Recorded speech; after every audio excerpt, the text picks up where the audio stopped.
রমাজানে কয়েকটা কাজ খুব বেশি বেশি গুরুত্ব দিয়ে করবেন। এক নাম্বার, জামাতের সাথে 5 ওয়াক্ত সালাত পারা যাবে ইনশাআল্লাহ। 2 নাম্বার, নিজের মালের যাকাত দিয়ে দিবেন। এটা কি ব্যবসায়িক সমিতির উদ্যোগে প্রোগ্রাম? নিজেদের মালের যাকাত হিসেব করে মুফতি সাহেবদের কাছে যাবেন, কওমি ওলামায়ে কেরামের কাছে যেতে পারেন, গিয়ে যাকাতের আপনার নিসাব হিসাব করে নেবেন যে আপনার কতটুকু যাকাত এসেছে, এবং এটা দেওয়ার সবচেয়ে উত্তম সময় হচ্ছে রমাদান মাস। যাকাতগুলো দিয়ে দিবেন, আল্লাহ পাক তৌফিক দান করুন।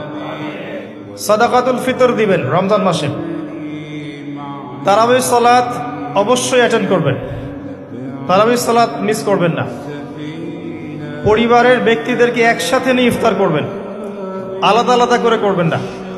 বেশি থেকে বেশি মানুষকে ইফতার করাবেন, সামাজিকভাবে, রাষ্ট্রীয়ভাবে, সংগঠনের উদ্যোগে বা ব্যক্তিগত পর্যায়ে বেশি থেকে বেশি মানুষকে ইফতার করাবেন।